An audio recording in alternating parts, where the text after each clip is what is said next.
नमस्कार साथियों, आज बात करने वाले हैं अपन C D S L share के ऊपर कि C D S L share क्यों गिरा, अभी जो इसमें डाउनफॉल आ रहा है वो क्यों आ रहा है, उसके दो कारण होंगे, वो दोनों अपन इसमें डिस्कस करने वाले हैं कम्प्लीटली। तो सबसे पहले अपन कंपनी के फंडामेंटल एक बार देख लेते हैं। तो कंपनी की जो मार्केट कैप है वो यहाँ पे आपको दिखाई दे रही है, 32,596 करोड़ मार्केट कैप है। करंट प्राइस जहाँ पे भी मैं वीडियो रिकॉर्ड कर रहा हूँ वहाँ पे 1560 रुपये पे ये भी ट्रेड कर रहा है। स्टॉक पी 65.9% है, जो कि थोड़ा ज़्यादा है वैल्यूएशन के अकॉर्डिंग, ये हाई वैल्यूएशन पे अभी ट्रेड कर रहा है। ठीक है, बुक वैल्यू 84 रुपीज़ की है, ROC है 42% और रिटर्न ऑन इक्विटी यानी ROE है वो 32.7% के आसपास की। फेस वैल्यू 10 रुपये है। अभी अपन इसका जो बाकी प्रोज है वो सारे देखते हैं। कंपनी इज़ ऑलमोस्ट डेप्ट फ्री, यानी कंपनी बहुत अच्छी है, कंपनी के कोई भी कर्जा नहीं है।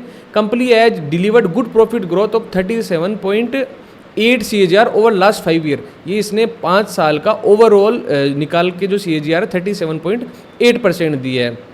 Company has good return on equity, ROE company का बहुत अच्छा है, track record 3 year of ROE is 29.7%। Last 3 साल का निकाले तो 29.7% का रिटर्न ऑन इक्विटी, ये काफ़ी बहुत अच्छा माना जाता है, ये कम नहीं माना जाता है। अब कंपनी के कॉन्स क्या हैं, तो promoter holding is low around 15%। ये इसमें कौन है कि प्रमोटर, मैंने आपको एक बातें सिखाई है कि प्रमोटर जितने ज़्यादा होंगे, ऐसा भी नहीं है कि 99% ही प्रमोटर हो, लेकिन जैसे प्रमोटर है 75, 70, इस वाले में प्रमोटर की होल्डिंग सबसे ज़्यादा होती है, तो वो शेयर एक अच्छा माना जाता है। क्यों माना जाता है? क्योंकि अगर प्रमोटर, जो कंपनी के प्रमोटर है, उनको अपनी कंपनी पे विश्वास है, तो वही तो तभी तो अपना स्टेक ज़्यादा रखेंगे ना उसके अंदर। FIS, म्यूचुअल फंड, इनके पास फिर कम रहेगा क्योंकि प्रमोटरों के पास ज़्यादा है। जैसे कि अपने PSUs होती है, डिफेंस PSUs है, ये सारी है, इनके अंदर आप नोटिस करना एक चीज़ कि आपको जो प्रमोटर है वो 70%, 75% इस हिसाब से आपको मिलेंगे। ठीक है, तो ये कोई खास इतना नहीं है, लेकिन थोड़ा बहुत इसके फ़र्क पड़ता है। अब अपन इसके कॉम्पिटिटर की बात करें तो वो है NSDL। CDSL का सीधा सीधा कॉम्पिटिटर है NSDL। पहले सिर्फ CDSL का मोनोपोली था, क्योंकि मार्केट में अभी जब NSDL का IPO आया है उससे पहले कोई भी इसका कॉम्पिटिटर नहीं था। अभी CDSL का सीधा सीधा कॉम्पिटिटर NSDL है। फर्स्ट रीज़न इसका ये है, इसके शेयर गिरने का, अभी जो IPO रिजल्ट हुआ है NSDL, उसके अंदर उसका IPO आया है, तो वही इसका मुख्य कारण था फर्स्ट इसके डाउन आने का।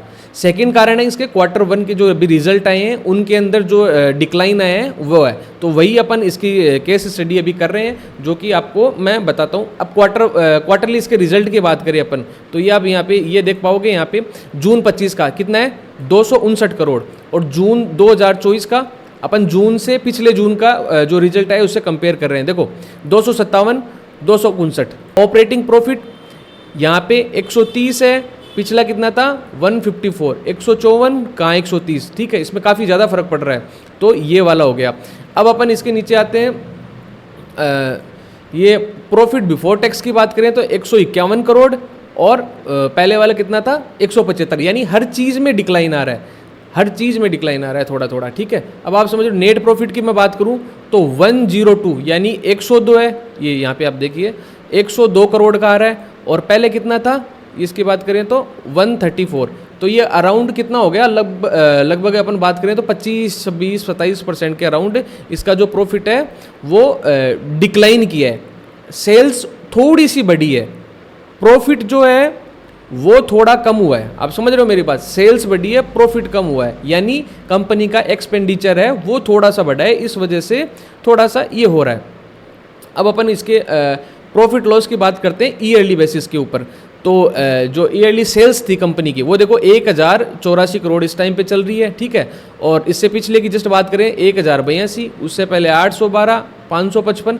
तो ये इधर अपन ऐसे देखते हैं, ये यहाँ से देखो, अब मार्च 2020 से अपन आगे चल के देखते हैं तो इसके अंदर एक अच्छी तरीके से ग्रोथ आई है, यानी पॉजिटिव है। इसका ग्राफ ऐसे डाउन नहीं जा रहा है, इसका ग्राफ ऐसे ही जा रहा है धीरे धीरे धीरे धीरे। ठीक है, एक्सपेंसेज है वो देखो बड़े, यहाँ पे कंपनी ग्रोथ कर रही है तो थोड़े थोड़े एक्सपेंसेस भी बढ़ेंगे, हर चीज़ का उनका खर्चा होता है, वो सारा वो चीज़ें होती है। तो यहाँ पे 484 करोड़ का है, ये यहाँ पे आप देख सकते हो, ये इसके सॉरी ये जो एक्सपेंसेज है ये आप यहाँ पे देखिए, ये 484 करोड़ ये बढ़ा है। ठीक है, उसके बाद अपन इसकी बात करते हैं नीचे नेट प्रॉफिट की। अब जो टोटल प्रॉफिट है उसकी बात कर रहे हैं, नेट प्रॉफिट ये आ गया 495 करोड़। देखो पिछले के मुकाबले ये थोड़ा सा कम हुआ है, तो आपको ओवरऑल ये समझ में आ रहा है कि कंपनी के अंदर क्या, कंपनी अच्छी है, कंपनी में कोई खराबी नहीं है। मोनोपोली थी कंपनी की, मोनोपोली अभी भी है लेकिन उतनी नहीं है, थोड़ा एक कॉम्पिटिटर NSDL के पास आने की वजह से। कुछ उसी तरीके से अपन इस बात को कह सकते हैं, जैसे एक किराने की दुकान है, उसके पास में एक किराने की दुकान और खुल गई, तो वो उसी के कस्टमर थोड़े लेगा, ठीक है। NSDL के अंदर हालांकि फाइनेंशियल जो इंस्टीट्यूशन है उनके अकाउंट ज़्यादा है, वो है, ठीक है। बाकी रिटेलर्स जो हैं वो सारे मोस्टली BSE पे रजिस्टर्ड है, और जो कि CDSL के हैं, सेंट्रल डिपॉजिटरी सिस्टम लिमिटेड, ये जो है इंडिया की, इसके पास में, NSDL के पास में इतने नहीं है, उनके पास फाइनेंशियल इंस्टीट्यूट है। बैलेंस शीट ये आप यहाँ पे देख सकते हो, कंपनी की जो लाइबिलिटीज है वो 2162 है, 2162, ठीक है, वो थोड़ी बड़ी है, उसकी वजह से वो कोई दिक्कत वाली बात नहीं है। कैश फ्लो भी कंपनी का बड़ा है, ठीक है। अब अपन इसके शेयर होल्डिंग पैटर्न की बात कर लेते हैं। तो देखो, वो भी मैंने बता रहा था ना, इसके शेयर होल्डिंग पैटर्न, इसका जो कौन सा है, प्रोज कौन है, उसमें बताए थे आपको 15%। देखो, प्रमोटरों के पास इसके अंदर सिर्फ 15% है, ठीक है। ये एक थोड़ा निगेटिव पॉइंट होता है कंपनी का। FIS की बात करें तो 12.90% है, DIS की बात करें तो 14.24% है, पब्लिक की बात करें 57.87% है। अब अपन इसको मुद्दे की भी बात पर आते हैं। देखो दोस्तों, कोई बाय सेल की रिकमेंडेशन नहीं है, अभी अपन इसको स्टडी कर रहे हैं। तो मैं आपके सामने आपको ये समझाना चाहता हूँ कि कंपनी अभी जो है CDSL NSDL 2 ही कंपनी है, आपस के अंदर कॉम्पिटिटर है, लेकिन मार्केट में इन दोनों कंपनी की मोनोपोली है। स्टॉक अभी जो ट्रेड कर रहा है, अभी आपको मैं दिखाता हूँ, ये जो स्टॉक अभी ट्रेड कर रहा है, ये अपन 1 डे की बात करें, अभी अराउंड कर रहा है ये 1559 पे। अभी इसकी वैल्यूएशन क्या है, अपन ये इससे पता लगेगा कि एक साल में इसने कितना रिटर्न दिया है। अभी ये जो है, देखो ये एक साल, यहाँ से अपन एक साल का ग्राफ ये देख रहे हैं, तो ये यहाँ से लेके यहाँ तक कंपनी ने अराउंड 40 रुपये यानी लॉस में ही है, यानी कि 2.5% लॉस में है एक साल में। मतलब एक साल में इसने कोई प्रॉफिट नहीं दिया, हालांकि 30 साल में इसने अच्छा दिया है, अराउंड 27% के आसपास दिया है, लेकिन अभी जो इसका आपको ये स्क्रीन पे देख पा रहे हो, इसने कंपनी ने इतना नहीं दिया है, ठीक है। तो इसका मतलब क्या हुआ, कंपनी आपको मिल रही है, ये स्टॉक अगर आप देखते हैं, इसको स्टडी करते हैं, तो कंपनी आपको मिल रही है एक अच्छी वैल्यूएशन पे। ये स्टॉक आपको ये स्टॉक था, इसका हाई था वो 1900 के आसपास लगभग था, अभी आपको 1559 के आसपास ट्रेड कर रहा है, ठीक है। ये अपन देखते हैं ये 52 वीक लो 1047, और 52 वीक हाई है 1989 यानी 2000। अभी ये बीच में ट्रेड कर रहा है 1500 साढ़े 1500 के आसपास में, जो जहाँ पे मैं वीडियो रिकॉर्ड कर रहा हूँ। तो इसके अंदर क्या हो रहा है कि आपको एक अच्छी वैल्यूएशन आ रही है, ये एक बाइंग अपॉर्चुनिटी भी हो सकती है। मैं बाय सेल की रिकमेंडेशन नहीं कर रहा हूँ, मैं आपको बता रहा हूँ एक अच्छी अपॉर्चुनिटी भी हो सकती है। ये स्टडी आप करेंगे कि आप उसको बाय करना है, सेल करना है, वो आपकी मर्जी है, आपके इसमें बने रहना है। तो अभी ये लो वैल्यूएशन पे अपन को मिल रहा है, उसके कारण दोनों थे, एक तो NSDL का IPO, सेकंड रीजन था इसका जो इसके Q1 के रिजल्ट आए थे उसकी वजह से। तो दोस्तों, स्टॉक अच्छा है, अपनी इंडस्ट्री में ये माहिर है, सिर्फ क्यों, मोनोपोली है इनकी, सिर्फ 2 ही कंपनियाँ हैं।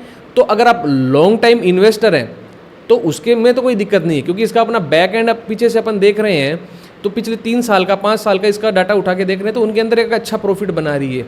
लेकिन अपन ये 1 साल के लिए देखें तो अभी 1 साल से ये डाउन है, उसके जो कारण थे वो मैंने आपको बता दिए। तो ये एक अच्छी स्टडी करने के लिए आपकी अपॉर्चुनिटी है, आप चाहे तो इसको स्टडी कर सकते हैं। बाकी मिलते हैं नेक्स्ट वीडियो में, धन्यवाद।